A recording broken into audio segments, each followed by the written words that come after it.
폭풍을 넘어서 라고 하는 제목으로 함께 은혜를 나누고자 하는데요. 피차 은혜 나누기 전에 우리 앞에 뒤에 옆에 분과 인사하실 때 그리스도 안에서 사랑합니다, 축복합니다, 인사합니다. 그리스도 안에서 사랑합니다, 축복합니다. 목회자는 목회가 꽃이고 열매입니다. 제가 이제 오랜만에 와서 설교하는데, 제가 이제 교단 사무총장이 돼서 또 이제 후임을 이제 정리하고 물러서는 있지 않는데, 제가 아무리 좋은 자리 또 좋은 현장이 있다 할지라도 목회자는 목회의 현장에 있는 것이 가장 행복하고 그게 꽃이고 그게 열매이라고 생각합니다. 어쨌든 부족하지만은 제가 제주평안교회 목회 현장에서 성도들 가운데서 혹 저로 인해서 마음의 아픔과 상처가 있다고 한다면은 여러분 용서해 주실 길을 다시 한번 소망하고요. 또 많은 분들 가운데 제가 갑자기 사무총장 출마하고 그로 인해서 받은 충격에 서운하신 분들도 많다고 생각합니다. 여러분 양해와 용서를 다시 한번 구합니다. 그리고 목회 현장에서 순간순간마다 하나님의 뜻을 구하면서 결단해야 할 때에 그로 인해서 혹 마음에 부담이나 상처가 있다고 한다면 그와 또한 여러분 용서해 주시고 이해해 주셨으면 대단히 감사하겠습니다. 오늘은 읽은 본문의 말씀에 폭풍을 넘어서라고 하는 제목인데요. 여러분 혹 배를 타셨다가 그 바다에서 풍랑을 만난 적이 있습니까? 여러분 평소에는 바다가 아름답습니다. 그러나 풍랑이 일어나면은 바다는 무섭습니다. 지난번에 인도네시아에 그 쓰나미가 왔는데 여러분 그 상상할 수 없는 끔찍한 광경을 여러분 영상으로 아마 보셨을 것입니다. 여러분 성경에는 바다에 대한 말씀이 많이 기록되어져 있어요. 구약의 대표적인 것은 요나서입니다. 요나가 니느웨를 하나님의 명령을 거역하고 이제 도망가려고 했더니 다시스로 가는 배가 있다라는 거예요. 그래서 그 배를 탔다가 바다에 풍랑이 일어나고요. 그리고 물고기 뱃속에 들어가게 되었다. 아마 주일학교를 다니셨던 분은 설명하지 않아도 다 알 거예요. 자, 신약에 와서는 갈릴리 바다예요. 풍랑이 일어났다는 거예요. 제자들이 탄 배도 풍랑이 일어났어요. 그런데 말입니다, 예수님이 타셨던 배도 풍랑이 일어났다. 갈릴리 바다는 겨울이 되면은 6에서 8m 정도 파도가 있는 겁니다. 그러니까 풍랑이라고 하는 것은 끊임없이 누구에게나 있다는 거예요. 예수님이 타셨는 배에도 풍랑이 일어나게 되었다라고 하는 거예요. 그런데요, 성경에는 풍랑을 대단히 무섭게 묘사하고 있습니다. 이스라엘 사람들은 바다를 두려워해요. 그래서 성경에 보면은 르와 야단이 있다는 겁니다. 여러분 요한계시록 보면은 여러 가지 형상으로 말하는데 뱀, 곧 용, 그게 바로 르와 야단이에요. 왜 바다에 풍랑이 일어나느냐? 용이 풍랑을 일으킨다. 그 풍랑이라고 하는 것은 고난이라고 하는 의미도 내포하고 있는 거예요. 그래서 이스라엘 백성들이 출애굽해서 홍해바다 앞에 섰을 때에 이스라엘 백성이 왜 낙심했느냐? 이런 배경을 가지고 있기 때문이에요. 그게 여러분 요한계시록까지 가서도 동일하게 기록되어져 있어요. 예를 들면 요한계시록 21장 1절에 가면 21장은 하나님의 나라, 우리가 말하는 천국문이 열리는 거예요. 그 천국을 묘사하는데 1절에 이렇게 묘사하고 있어요. 또 내가 새 하늘과 새 땅을 보니 처음 하늘과 처음 땅이 없어졌고 바다도 다시 있지 아니하더라. 하나님의 나라를 소개하면서 특이한 점이 하나 있잖아요. 천국에는 뭐가 없다는 거예요? 바다가 없다는 거예요. 그 바다가 없다는 얘기는 뭡니까? 풍랑이 없다는 겁니다. 고난이 없다는 거예요. 고통과 이런 것이 없다고 하는 거예요. 그러니까 여러분 성경의 전체적인 흐름을 보면은 바다 그러면 풍랑과 연결되는 거예요. 고난과 연결되는 거예요. 그러면서 새하늘 새 땅에 하나님이 우리에게 주실 영원한 하나님의 나라는 바다가 없다, 풍랑이 없다, 고난이 없다, 고통이 없다, 슬픔과 근심과 걱정이 없는 곳이다. 그걸 뭐로 표현하고 있느냐? 바다가 없다, 그렇게 표현하고 있다는 거예요. 그러면은 다시 원점으로 돌아가면은 여러분 우리 인생의 삶의 현장에는 끊임없이 그치지 않고 풍랑은 있다는 거예요. 그런데 왜 풍랑이 우리에게 있을 것인가 하는 거예요. 다양하게 설명할 수 있겠지만은 두 가지로 말할 수 있어요. 성경이 이렇게 말합니다. 우리의 허물과 죄로 인해서 풍랑이 일어난다는 거예요. 그 대표적인 인물이 다윗이에요. 삼손입니다. 그런데 꼭 모든 풍랑이 모든 고난과 뜻하지 않은 일들이 이런 죄 때문에 일어나는 것이 아니고요. 또 다른 하나의 면이 있다면 하나님의 섭리 가운데 일어나기도 한다는 거예요. 여러분 대표적인 인물이 요셉입니다. 욥 보세요. 고난의 이유가 없는 거예요. 근데 하나님께서 그에게 고난을 주셔서 더 정글같이 연단하셔서 위대한 일꾼으로 하나님이 쓰셨다는 거예요. 그러면은 우리의 인생은 풍랑이 그칠 날이 없지만 중요한 것은 이 풍랑을 우리가 어떻게 인식하고 있느냐가 대단히 중요하다는 겁니다. 오늘 본문의 말씀을 배경을 보면 그러죠. 바울이 예루살렘에서 사형 선고를 받았습니다. 그런데 바울이 자기가 가지고 있는 카드가 있습니다. 그게 뭐예요? 로마 시민권이 있는 거예요.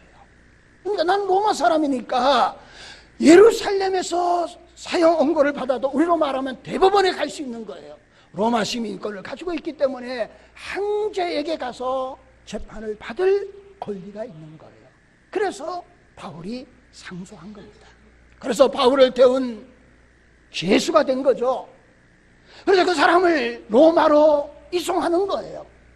그 이송하는데 죄수가 자그마치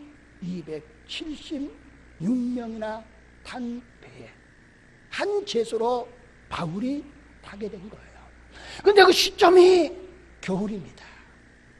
겨울인데 여러분 이제 그레다 미향이라고 하는 곳에서 이제 논쟁이 일어나는 겁니다. 지금 항해하면은 풍랑이 많이 일어나니까 지금 가야 될 것인가 말아야 될 것인가에 논쟁을 하는 거예요. 근데 결국은 배를 띄우게 되었다 하는 겁니다. 그러면 이 본문의 말씀을 통해서 첫 번째입니다. 왜 풍랑이 일어나는지를 한번 살펴볼 필요가 있는 것 같아요.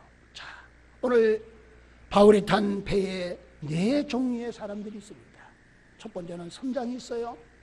두 번째는 선주가 있습니다. 세 번째는 백부장이 있습니다. 네 번째는 죄수들 276명이 있는 거예요. 자, 보세요. 선장은 항해의 책임자입니다. 그렇잖아요. 항해의 모든 것들이 선장이 책임지는 겁니다. 근데 선주는 뭐냐? 배의 주인이에요. 만약에 무슨 일이 일어나면 누가 보상하는 겁니까? 선주가 보상해야 하는 거예요. 근데 거기에 백부장이 있습니다. 그 배의 용도는 뭡니까? 죄수를 태우는 배예요. 그러면은 백부장, 장교입니다. 모든 법적인 재상적인 책임은 선주가 질지라도 정치적이나 모든 책임은 또 누가 져야 되는 겁니까? 백부장이 져야 되는 사항이에요. 그런 네 명의 사람들이 있었다라고 하는 거예요. 자, 그런데 이제 배를 띄울 것인가 말아야 될 것인가의 논쟁 가운데 결국은 바울의 말을 듣지 않고 배를 띄우게 되고 그리고 나중에 풍랑을 만나게 되는 겁니다. 여기서 우리가 한번 생각해 봐야 돼요. 위기의 순간에 우리가 전문가의 말을 들어야 되겠습니까? 비전문가의 말을 들어야 되겠습니까? 물어볼 필요도 없죠. 손주 전문가예요. 선장 전문가입니다. 백부장도 제수를 실현하는 책임자예요. 수없이 다녔던 사람입니다. 그들은 전문가예요. 그러니까 전문가의 말을 들어야지 바울 같은 비전문가의 말을 들어서는 안 되는 거예요. 그런데 다시 물어보는 겁니다. 아무리 그 분야의 전문가일지라도 여러분, 기도하지 않는 사람의 말을 들어야 되겠습니까? 아니면은 비전문가일지라도 하나님 앞에 무릎을 꿇고 기도하는 사람의 말을 들어야 되겠습니까? 신앙의 입장에서 우리는 다시 한번 생각해 볼 필요가 있는 거예요. 여러분, 영국을 개혁했던 존 낙스 목사님은 이렇게 말했습니다. 나에게 기도하는 한 사람을 달라. 그러면 내가 그와 함께 영국을 일으키리라. 여러분, 기도하지 않는 다수의 사람보다 기도하는 한 사람이 중요한 거예요. 비전문가였지만 바울은 하나님께 기도하는 사람이었다는 거예요. 선주와 선장과 백부장은 그 분야의 전문가일지라도 그들은 기도하지 않는 사람이었다는 거예요. 여러분, 결과는 뭡니까? 기도하는 사람의 말을 귀를 기울이지 않는 거예요. 결국은 어려움을 당하게 되었다. 성경은 그렇게 우리에게 말씀하고 있습니다. 여러분, 우리는 하나님의 소리, 기도하는 사람으로 하나님께 무릎을 꿇고 하나님의 뜻이 무엇인가 구할 수 있는 하나님의 백성들이 될 수 있기를 소망합니다. 이스라엘 백성이 출애굽해서 홍해 앞에 서잖아요.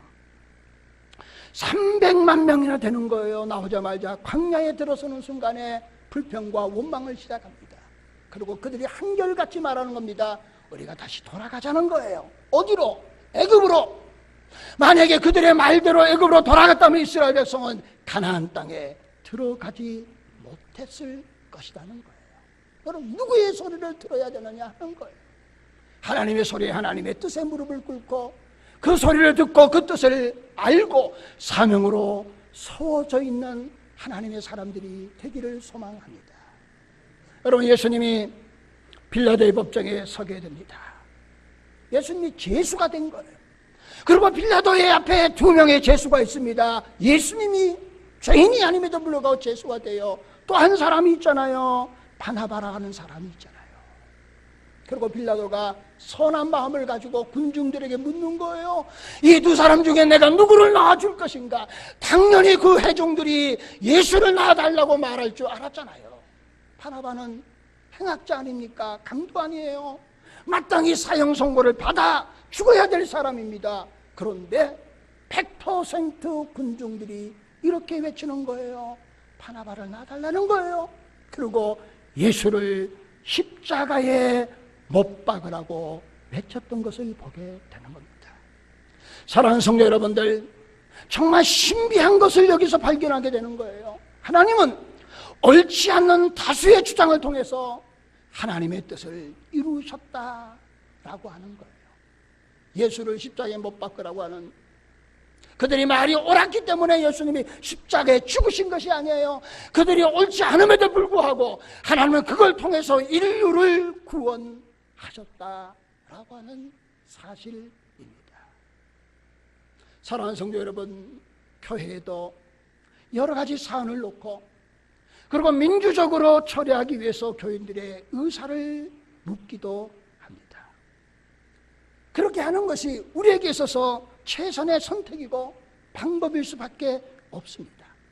그럼에도 불구하고 믿음의 사람들은 바르게 알아야 합니다. 아무리 다수의 사람의 생각이 옳다 할지라도 하나님 생각보다 앞설 수는 없는 줄로 믿습니다.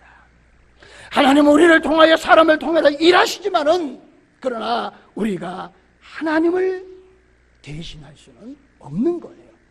그게 교만이라는 사실입니다. 여러분, 나라와 민족을 위해서 여러 가지 얘기를 할 수 있습니다. 교회를 위해서 신앙이라고 하는 것을 대해서 내 뜻을 말할 수 있습니다. 그럼에도 불구하고 우리는 최후의 순간에는 언제나 하나님의 뜻에 복종하는 자세를 갖춰 있어야 합니다. 우리의 삶에 수없는 위기가 있습니다. 우리의 삶에 수없는 풍랑이 있습니다. 우리의 삶에 수없는 일들 앞에 결단해야 되고 선택할 순간순간들이 있는 거예요. 그 순간순간마다 여러분 그 가운데 하나님의 섭리가 있음을 믿을 수 있기를 축원합니다. 하나님의 섭리를 믿을 때에 그 사람은 인본주의가 아닌 거예요. 그 사람은 민주주의적인 사람이 아니고 오직 믿음으로 신본주의적인 사람이 되는 줄로 믿습니다. 오늘 본문이 그걸 우리에게 보여주는 거예요. 선장, 또 선주, 백부장 전문가예요. 그러니 그 말을 듣는 게 마땅하잖아요. 근데 성경은 말하는 거예요. 그들의 말을 듣는 것이 아니라 기도하는 한 사람 바울의 말을 들어야 된다고 우리에게 말씀하고 있는 거예요. 여러분, 요나가 하나님 말씀을 거역하는 모습을 보게 되잖아요.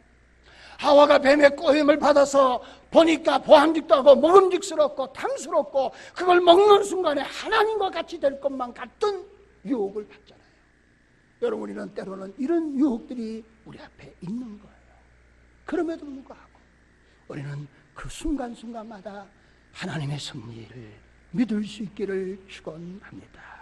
그리고 어떤 경우일지라도 여러분, 우리는 하나님을 믿는 저와 여러분이 될 수 있기를 다시 한번 예수님의 이름으로 축원을 드립니다. 두 번째는요, 바울 같은 영적 지도자, 목회자에 대해서 한번 생각해 보자는 거예요. 여러분, 제가 제주도 이제 10월달 물론 한 달 전에 또 왔다 갔지만 어쨌든 제가 한 2개월 보름 정도 제주도를 떠난 상태였잖아요. 여러분, 제주도는 바닥이 좁아요. 목사님들 다 저거 관심 한 번만 가지면은 제주 교회가 어떻게 돌아가는 것 금방 알 수 있어요.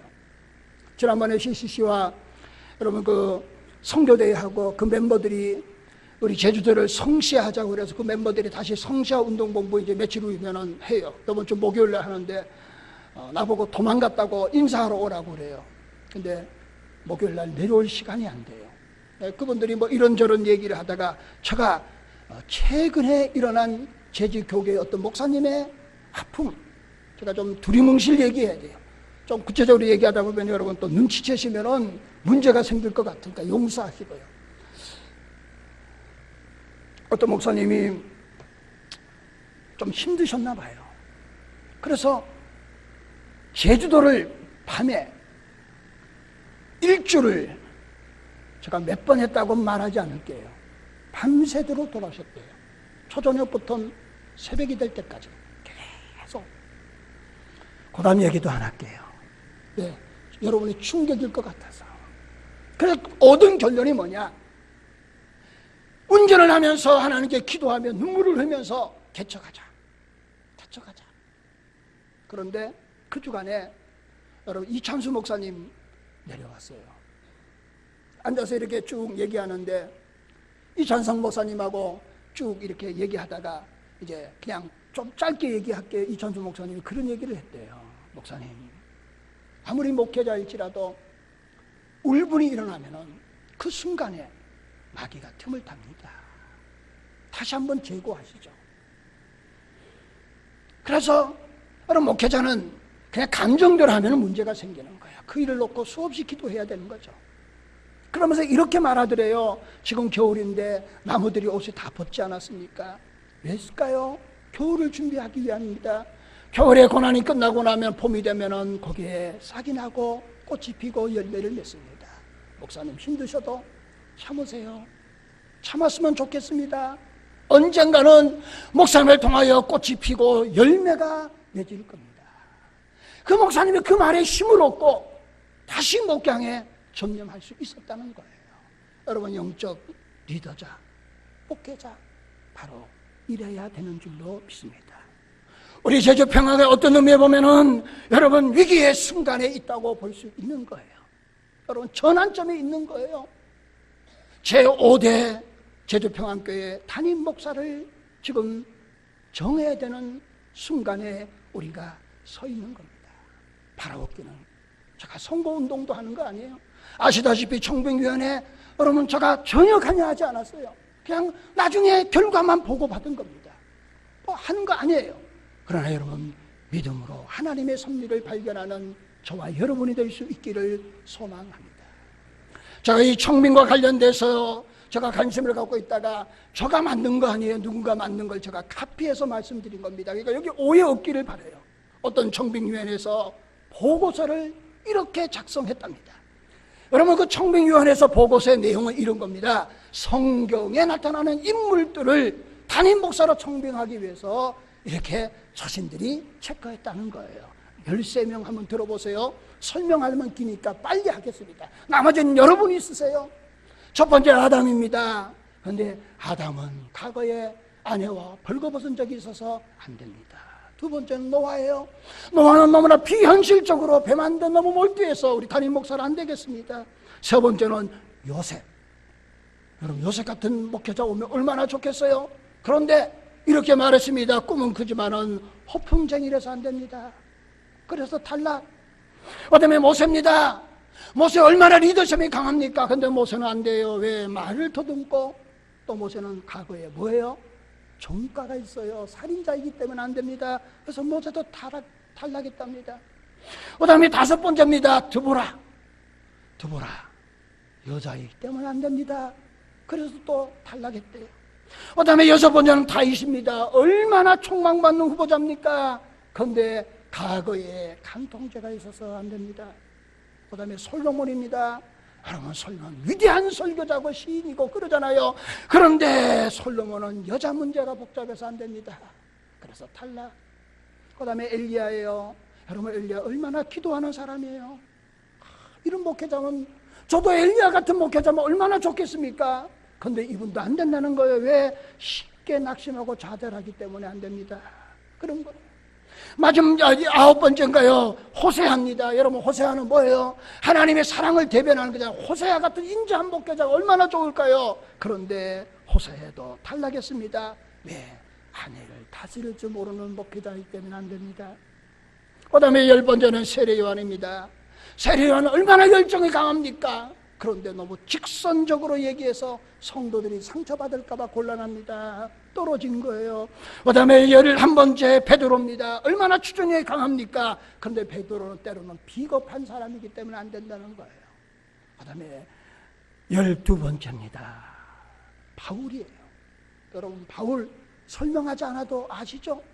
여러분, 신약의 성경을 바울을 통해서 하나님께 쓰게 하셨다고요. 이런 목회자 오면 얼마나 좋을까요? 근데 안타깝게도 100% 같은 바울도 탈락했습니다. 왜냐하면 외모 때문에.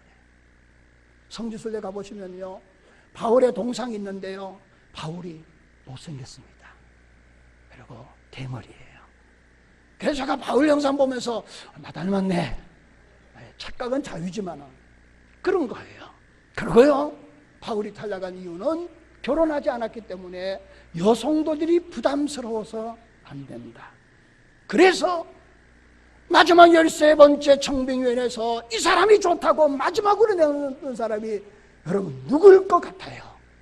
가룟 유다가. 자기 주장이 뚜렷하고 회계사 출신이니까 재정 운영을 깔끔하게 할 것 같으니까 이분을 다음 주에 우리 교회 후보로 추천합니다. 이렇게 결과를 보고했다는 거예요. 여러분, 여기 너무 의미를 두지 마세요. 그런데 제가 말하고자 하는 내용은 이런 거예요. 성경에 나타나는 13명의 그 위대한 인물들도 어떻게 해요? 탈락의 조건들이 많다는 거예요. 그러면 과연 누가 목회할 수 있겠습니까? 여러분, 목회는 사람이 하는 게 아니에요. 하나님이 하시는 줄로 믿습니다. 목회자, 세상 어디도 완벽한 목회자가 없어요. 제가 설교를 길게 하면 안 되니까 오늘 그러는데요, 여러분 공포탕 아시죠? 군대 갔다 오시는 분들 이렇게 실탕 가운데요, 반드시 거기에 예관탕이라고 하는 것이 있어요. 왜냐면 전쟁하다 보면은요, 총을 쏘는데 여러분 낮에만 총을 쏘는 게 아니잖아요. 밤에 총을 쏘면은 내 총알이 어디로 날아가는 걸 알아야 돼요. 그래서 여러 발 사이에 예관탕, 그걸 뭐 공포탕이라고 그럽니다. 그걸 놓으면은 그 총알이 날아갈 때마다 뭐요? 불빛이 쫙 비치는 거예요. 그러니까 내가 지금 밖에 들어가면 정확히 쏟고 있는 거 아닌가를 순간순간마다 뭐 하는 겁니까? 점검하는 거예요. 목회자는 수없는 공포탄에 맞아 죽는 거예요. 그게 진실이든 진실이 아니든 말입니다. 그럼에도 불구하고 온몸이 상처가 난 투성일지라도 나에게 주어진 사명이기에 그 길을 걸어가야 되는 것이 목회자의 심정입니다. 그걸 누가 하겠어요? 누구도 할 수 없는 겁니다. 그러나 내가 하는 것이 아니라 하나님이 하시기에 할 수 있는 줄로 믿습니다. 여러분, 하나님이 하시는 거예요. 하나님이 세우신다는 거예요. 우리가 청빙을 하고 절차를 거치고 내가 그 사람을 추천하고 뭐 사정은 나는 잘 모르지만 청빙회 오늘 제가 보고서를 다 읽을 겁니다. 그냥 보고서 2장 나온 것만 읽어보고 나중에 내용을 오늘 제가 읽을 거예요. 누가 어떻게 얘기했고 그런 것들을 제가 읽어봐야 될 거예요. 그게 중요한 건 내가 지지했고 그게 아닙니다. 사람을 통해서 하시지만은 세우신 분은 하나님이신 줄로 믿습니다. 여러분, 성경에 사람을 세우는 사건이 사도행전에 기록되어져 있어요. 사도행전에 하나님이 일꾼을 세우는데 2번 세웠어요. 간단합니다. 첫 번째는 뭐냐 그러면은 사도행전 1장에 가면은 여러분 가룟 유다의 빈자를 채우기 위해서 12사도 한 사람을 채우는 거예요. 누가 세웠습니까? 예? 마띠아가 되잖아요. 그 다음에 사도행전 몇 장인가요? 6장에 가면은 7 집사를 세우는 거예요. 근데 마띠아를 세울 때도 7 집사를 세울 때도 동일한 공통점이 있어요. 그게 뭘까요? 투표라고 하는 거예요. 그 투표가 뭘까요? 여러분, 우리로 말하면 제비뽑기예요. 우리식으로 말하면 복굴복이잖아요. 그런데 그걸 주관하시는 분이 누구라는 거예요? 하나님이 한다는 겁니다. 여러분, 하나님이 하시는 줄로 믿습니다. 그래서 우리는 하나님의 뜻을 묻고 하나님의 말씀에 순종하며 하나님의 선택하심에 우리는 복종하는 하나님의 사람들이 될 수 있기를 축원합니다. 여러분, 교회를 만드는 것은 목회자가 만드는 거예요. 교회를 새롭게 하는 것은 목회자가 하는 겁니다. 그런데 말입니다, 목회자를 만드는 것은 여러분 교인이 목회자를 만드는 거예요. 하나님의 세우신 목회자는요, 여러분 하나님 일하는 거예요. 하나님이 일하는 그 하나님의 목회자의 말에 순종하고 협력할 때 목회자는 세워지는 겁니다. 그 세워진 목회자를 통하여서 하나님의 교회가 새롭게 거듭나는 거예요. 여러분, 우리 5대 목사님이 세워지는데, 여러분 어떤 분이 세워지는데 그 목사님이 세워지면 교회가 여러분 변화되고 새롭게 될 것이다. 너무 기대감 갖지 마세요. 여러분, 목회자가 교회를 새롭게 만드는 것은 맞지만은 그러나 1차적으로 그 목회자를 만드는 것은 교인들이 하는 거예요. 교인들이 얼마나 많이 위해서 기도해주고 지지해주고 함께 협력해주고 비전에 함께 공유하고 그 말씀에 순종하고 복종하고 함께 할 때에 하나님의 교회는 새로워지게 될 줄로 믿습니다. 똑같은 말이지만은 목회자가 바뀐다고 교회가 달라지지 않는 거예요. 목회자에 대한 성도의 태도가 달라져야 교회가 달라지는 줄로 믿습니다. 바라옵기는 우리 제주평안교회가 새로운 목사를 통해서 여러분 정말 가히 상상할 수 없는 새로운 변화가 일어날 수 있기를 정말 예수님의 이름으로 축원합니다. 그래야 저도 하나님의 은혜에 감사할 거 아니에요. 후임자가 더 잘하고 후임자들을 위해서 성도들이 더 열심히 한다고 하는 소문이 들릴 때에 하나님께 영광이 되지 않겠는가 하는 거예요. 다시 말씀드립니다. 목회자가 바뀐다고 교회가 달라지지 않는 거예요. 목회자에 대한 성도의 태도가 달라져야 교회가 달라지는 줄로 믿습니다. 세 번째, 폭풍 속에도 도우시는 하나님이요. 이제 결론으로 바로 들어가야 될 것 같아요. 여러분, 풍랑을 만나니까 18절에 보니까 짐을 던져요. 19절에 배에 도구도 다 던져버립니다. 그 다음에 20절에 이렇게 말합니다. 해와 달, 여러 달 동안 해와 달도 보이지 아니했다. 뭐 절대절명의 그런 위기에 처하여 있는 거예요. 그런데 말입니다, 여러분, 사도행전 27장 24절이에요. 한번 띄워줬으면 좋겠어요. 24절에 제가 한번 천천히 읽어봅니다. 바울아, 두려워 말라. 내가 가이사 앞에 서야겠고 또 하나님께서 너와 함께 행선한 자를 다 내게 주셨다 하였으니. 조금 한번 볼까요? 또 하나님께서 너와 함께 하신다. 여러분의 제주평안교회 하나님이 우리와 함께 하실 줄로 믿습니다. 그런데 이 말씀보다, 이 고기 간략보다 더 중요한 말씀이 있어요. 그 앞에 이렇게 말한, 바울아 두려워하지 말라. 그리고 이렇게 말합니다. 내가 가이사 앞에 서야 하겠고. 왜 바울에게 두려워하지 말라고 말씀하셨을까요? 왜 바울과 함께 하신다고 말씀하셨을까요? 이유는 하나예요. 너가 누구 앞에 서야 된다는 거예요? 황제인 가이사 앞에 서야 된다는 겁니다. 그럼 바울은 왜 가이사 앞에 서야 되나요? 예루살렘에서 사형 선고를 받았습니다. 상소했어요. 황제 앞에, 요즘으로 하면 대법원 앞에 사형 선고 받으면은 바울은 죽어야 돼요. 그러니 가이사 앞에 천천히 서면 설수록 좋은 겁니다. 그런데 너는 가이사 앞에 서야 하겠고, 너가 가이사 앞에 서기까지는 하나님께서 어떤 일이 있을 줄 아픈 날 있어도 너는 죽지 않는다는 겁니다. 그게 뭐예요? 바울은 가이사 앞에 재판을 받기 위해서 서는 거지만, 그러나 그 재판을 통하여서 황제인 가이사에게 그리스도의 복음을 전파하기 위해서 그는 로마에 가기를 소망한 거예요. 죽기 위해서 간 거예요. 복음을 전하기 위해서 가이사 앞에 서기를 원한 겁니다. 그게 사명이에요. 여러분, 우리는 왜 사는가? 사는 방법 다 중요해요. 그러나 사연 이유와 목적이 분명해야 됩니다. 바울에게는 사명이 있었어요. 황제인 가이사에게 복음을 전해야 되는 사명이 있었던 거예요. 여러분, 사명이 분명한 사람은 삶의 태도와 그리고 방식과 양식이 달라지는 거예요. 저는 목회 현장에서 늘 경험하는 겁니다. 분명한 비전과 사명이 있는 사람은 여러분 이런저런 얘기에 여러분 거기에 휩쓰이지 않아요. 근데 사명이 없는 사람은 떠도는 말에, 진실이 아닌 말에 마치 그것이 진실인 것처럼 생각하고 스스로 상처받고 낙심하는 모습들을 보게 됩니다.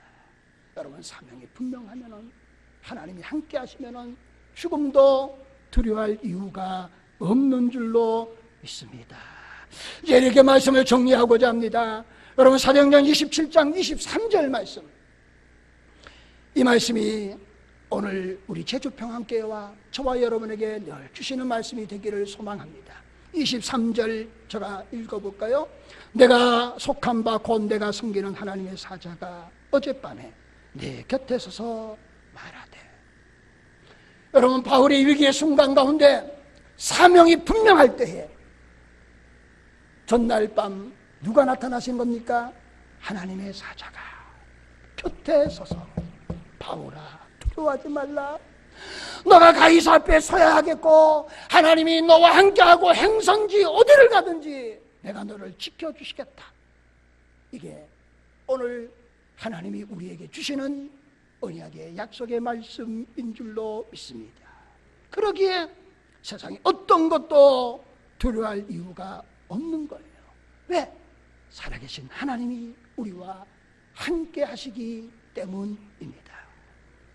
제가 주보에도 실었는데요, 있는 내용을 그대로 읽어볼게요. 우리 교회가 전환기에 있습니다. 교회 공동체 구성원들이 믿음으로 슬기롭게 이기는 창조적인 고통을 통과하면은 마치 누에 꽃지에서 나비가 나오듯 제주평안교회가 더 위대한 일들이 이루어 갈 것입니다. 이런 은혜가 넘칠 수 있기를 예수님의 이름으로 축원합니다. 우리 다 같이 한번 주신 말씀을 기도하고 폭풍을 통해서 위기를 통하여 하나님의 섭리와 하나님 뜻이 이루어졌던 것처럼 제주평안교회를 통하여 이와 같은 역사가 일어나게 하시고 새로 나오실 목사님을 통하여 이런 일들이 이루어지도록 축복해 주시옵소서. 우리 다 같이 한번 주여 심사게 하고 기도합니다. 주여, 은혜로우신 하나님 아버지 감사합니다. 폭풍을 넘어서서 하나님의 섭리와 하나님의 도우심과 하나님의 인도하심이 있었던 것처럼 하나님의 역사와 은혜가 우리 제주평안교회를 통하여 나타날 줄로 믿습니다. 하나님, 우리 교회가 전환교회 있습니다. 그러나 우리 교회의 공동체의 모든 구성원들이 믿음으로 슬기롭게 이기고 그리고 창조적인 고통을 통과하여 마치 누이에서 꽃이가 나비가 나오듯 우리 제주평안을 통해서 더 위대한 일들이 이루어지는 하나님의 놀라운 역사가 일어날 수 있도록 축복하여 주시옵소서. 예수님의 이름으로 기도합나이다. 아멘. 은혜로우신 하나님, 전문가의 말보다 비전문가일지라도 하나님의 섭리를 묻고 하나님의 뜻에 순복하는 믿음의 사람, 기도의 사람의 말이 더 귀함을 깨닫게 하시고, 오늘 우리는 사회적 전문가가 아니라 믿음의 사람, 신본주의가 되게 하셔서 폭풍을 넘어서서 역사하시는 하나님의 섭리를 보게 하옵소서. 그래서 이 기회가 우리로 새로운 기회가 되게 하시고 새로운 출발점이 되는 하나님의 놀라운 역사가 있게 하여 주시기를 원합니다. 하나님, 부족한 종을 제주평안교회에 세우시고 부족하지만 목회할 수 있는 은혜 주신 하나님 아버지 감사합니다. 이제 마무리하면서 혹 아니 많은 분들이 저로 인해서 마음의 아픔과 상처와 부담이 있다고 한다면 그리스도의 사랑으로 어루만져 주시고 또 용서를 구하오니 하나님 은혜를 베풀어 주시옵소서. 그리고 저가 부족하여 사지 못한 것 하나님이 아시오매 앞으로 더 위대한 역사가 우리 교회를 통하여 나타나게 하여 주옵소서. 예수님의 이름으로 기도하옵나이다. 아멘.